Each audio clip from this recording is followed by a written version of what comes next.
il a perdu sa crédibilité et les résultats sont bien moins bons que ceux qui étaient obtenus au mois de mai. Il a commencé à comprendre qu'il faut qu'il partage. Pour être plus efficace, il faut partager le pouvoir.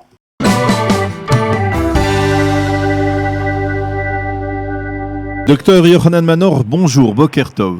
Boker Tov. Merci d'être avec nous ce matin. Je voudrais qu'ensemble, à la fin de cette semaine, nous essayions de faire un peu le clair sur ce qui se passe sur l'échiquier politique israélien qui semble particulièrement mouvementé. On parle aujourd'hui presque ouvertement de nouvelles élections. On dit que Binyamin Netanyahou s'est déjà focalisé vers le mois de novembre à la date de ces élections, 3 mois après le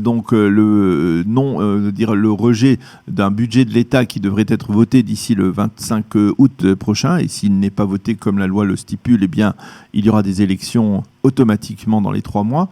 Comment Binyamin Netanyahou peut-il arriver à une conclusion comme celle-là alors que la crise sanitaire rebondit, que la crise économique ne cesse de s'amplifier, qu'il y a dans le nord du pays des menaces sécuritaires? Comment Binyamin Netanyahou peut-il envisager sérieusement une telle option? Mais je ne pense pas qu'il l'envisage. Ça, c'est une autre avis, mais en tout cas, dans l'entourage dans son entourage, c'est ce que l'on dit. Dans les analystes politiques semblent assez d'accord sur le fait que Netanyahou essaye de se diriger vers une telle option. C'est un bluff. Ce n'est pas un bluff, c'est un moyen de pression. Mm-hmm. Alors expliquez-nous. Mais c'est-à-dire que dans la situation actuelle, le bilan est bien moins bon pour Netanyahou que dans le passé. Nettement moins bon. Et je pense que lui-même, même s'il a envisagé à un moment ou à un autre de rompre l'accord qu'il a avec le Parti bleu-blanc, l'accord de coalition qu'il a construit ensemble, qui est un accord qui est fondé sur la parité, malgré le rapport de force très différent qu'il y a entre ces deux formations politiques. Et je crois que il comprend que même s'il pense que c'est indispensable pour sa survie personnelle, pour qu'il ait les meilleures chances en se présentant devant les tribunaux, d'être encore Premier ministre ou Premier ministre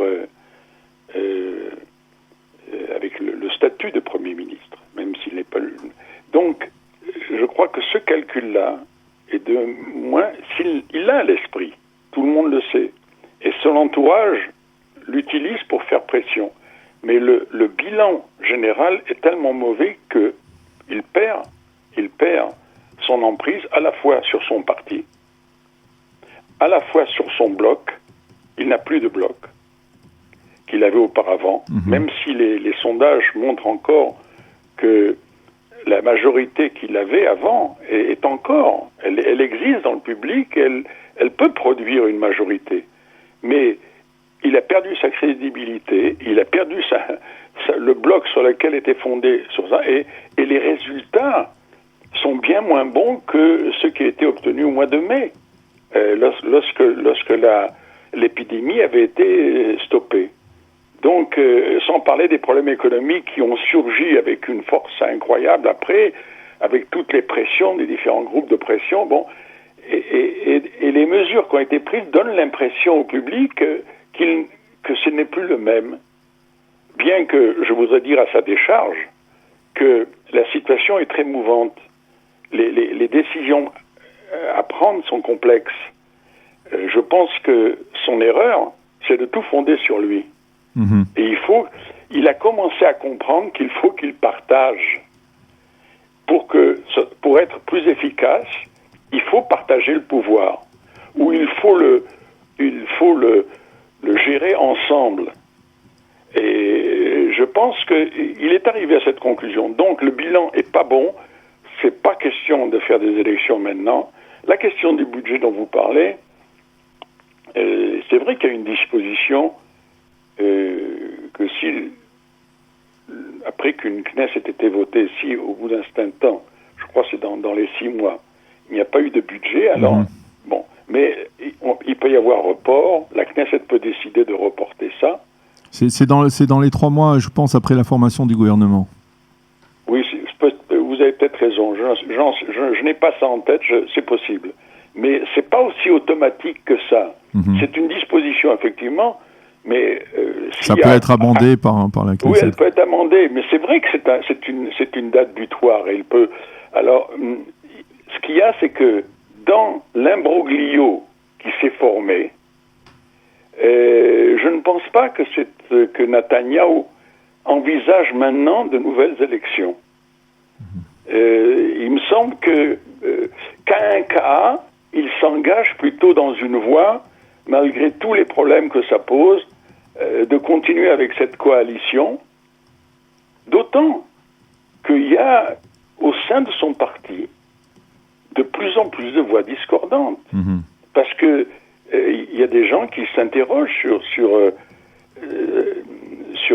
sa capacité à vraiment mener les affaires pour le meilleur bien du pays.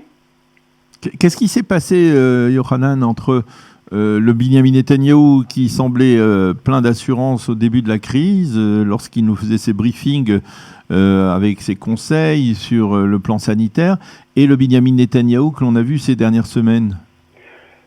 Je ne sais pas. D'abord, il ne faut pas l'enterrer. C'est un homme c'est un combattant, il a du ressort, il a de l'expérience, mais il s'use. Il s'use et surtout, il a une préoccupation. Son procès. Eh oui. Et donc, ça ne peut pas ne pas avoir sa marque. Et de plus en plus de gens, y compris dans sa formation politique, le savent. Alors évidemment, c'est pas idéal pour gérer une crise comme de l'ampleur. Et surtout pour garder pas mal de gens qui lui faisaient une confiance aveugle ne lui font plus cette confiance. Alors il n'est pas fini. Ça dépend comment il se ressaisit. Et se ressaisir, ça veut dire partager le pouvoir avec ceux avec lesquels il a construit de faire un gouvernement de coalition. C'est le b.a.-ba. Alors bien sûr, c'est pas simple, parce que partager, ça veut dire, notamment pour le budget, dans l'accord de coalition, le budget doit être biannuel. Oui. C'est une disposition.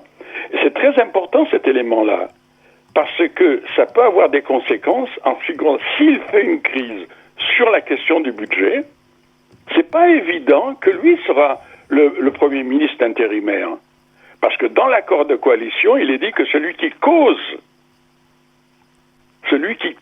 la rupture de la coalition, qui entraîne d'aller aux élections, celui-là ne peut pas être le Premier ministre intérimaire. Donc c'est pas si simple que ça. Il semble que l'accord de coalition ne stipule pas le cas spécifique du budget, mais enfin, bon, effectivement. Non, le budget a été conclu. Il a conclu qu'il devait être biannuel.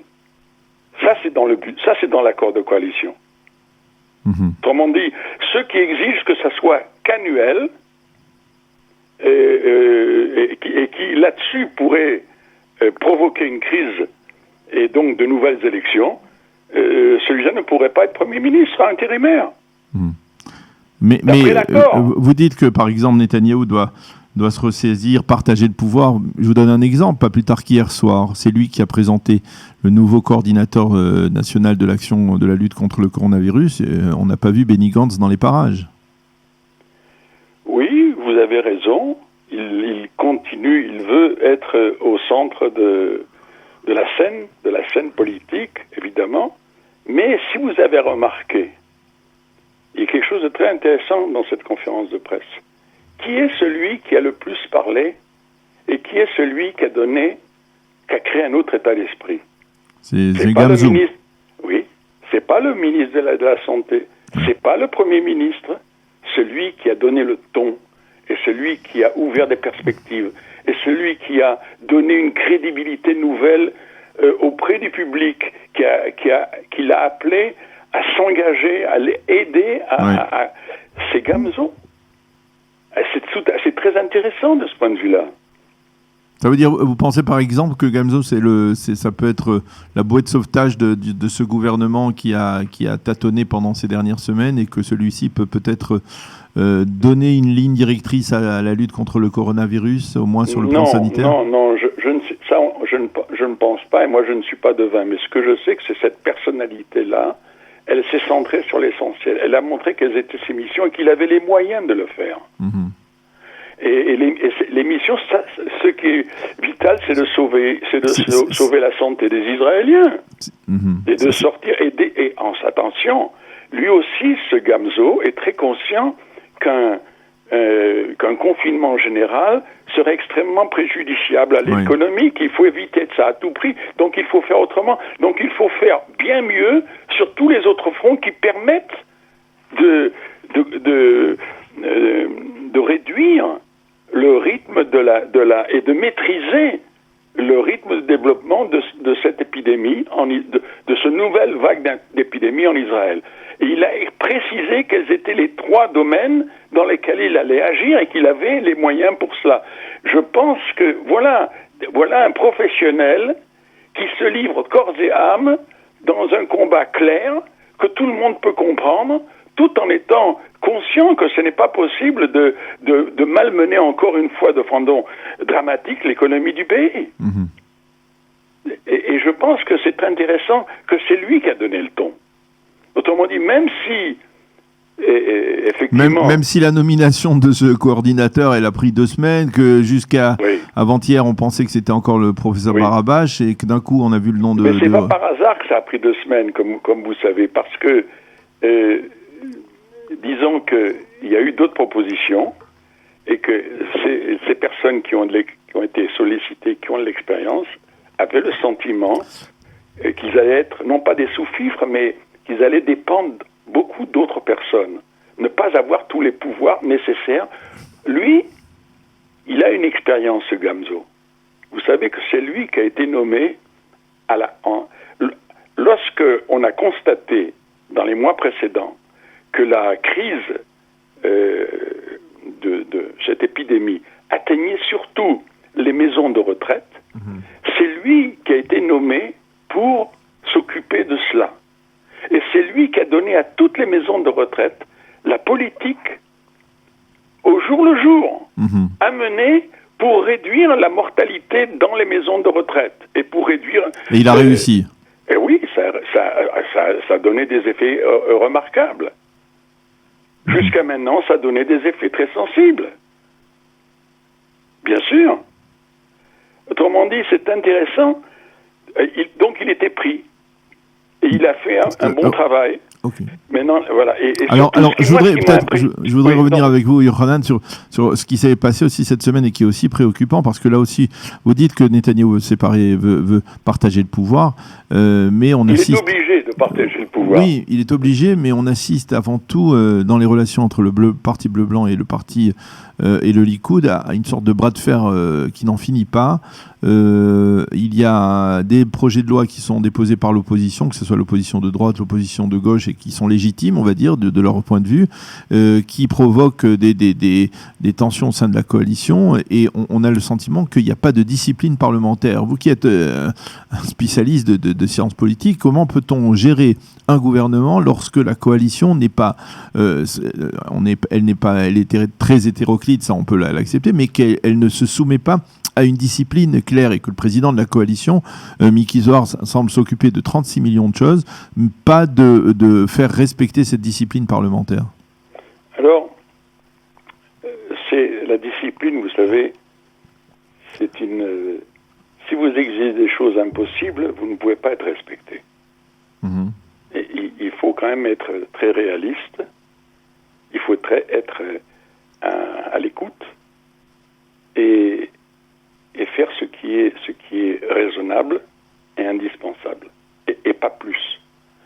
Ce que je veux dire, c'est que il a été mis là parce que c'est un fidèle de Netanyahou.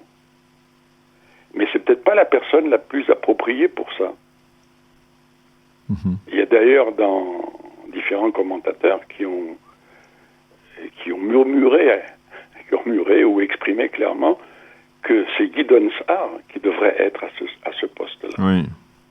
Parce que, et non seulement il a une très grande expérience, mais il a une autre manière de faire. Il a une autre manière de procéder. Alors évidemment, ça pose un problème parce que ça risque de le remettre au centre des affaires. C'est pas du tout le style de Netanyahou de faire ça. C'est difficile pour Netanyahou d'accepter ça. Mais il faut savoir ce qu'on veut dans la vie. Si on veut que ça fonctionne, et les dysfonctionnements que vous invoquez, ils existent constamment. Constamment, il y a des problèmes de ce goût-là dans la vie politique.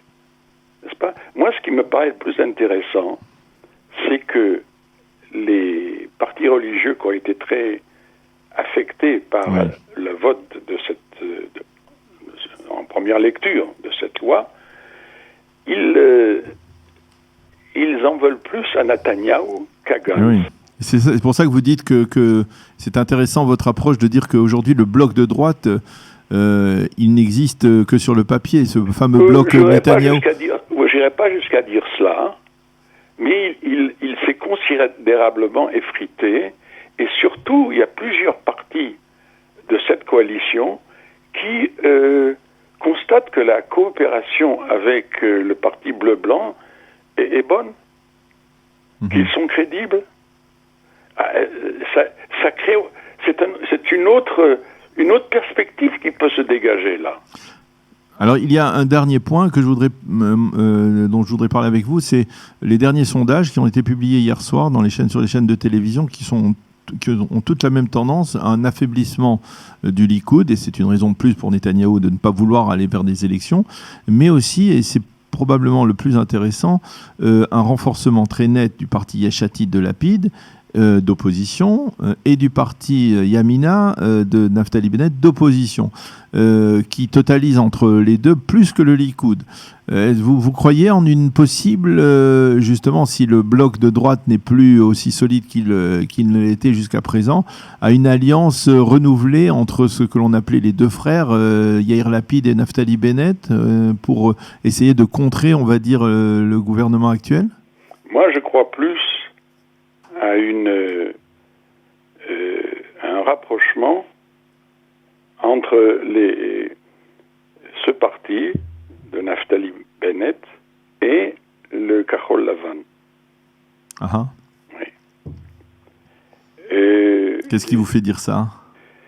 Ce qui me fait dire ça, c'est que sur pas mal de sujets, il y a une convergence et qu'il n'y a pas une prise d'emploi. Enfin, ce ne sont pas des partis qui s'attaquent, qui s'insultent, autrement dit, ils sont pratiques. Ils ont une approche idéologique, chacun différente, mais pratique et raisonnable.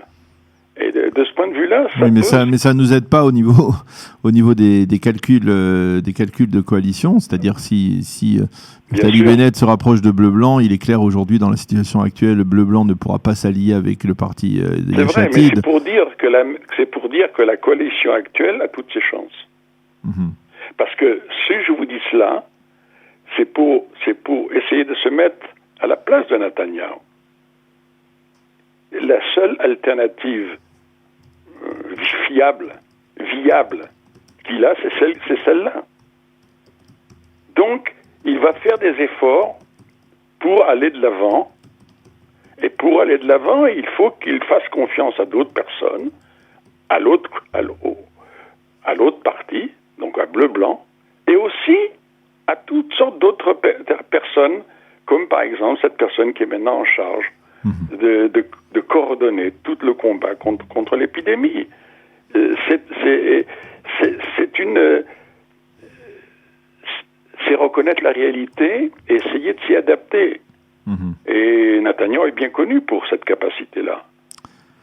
Eh bien, Yochanan Manor, merci beaucoup d'avoir été avec nous. Ça a été très intéressant, comme d'habitude, de dialoguer avec vous, d'avoir votre approche toujours originale et sortie des sentiers battus. Merci d'avoir été avec nous ce matin. Bonne journée et Shabbat Shalom. Shabbat Shalom, à vous aussi.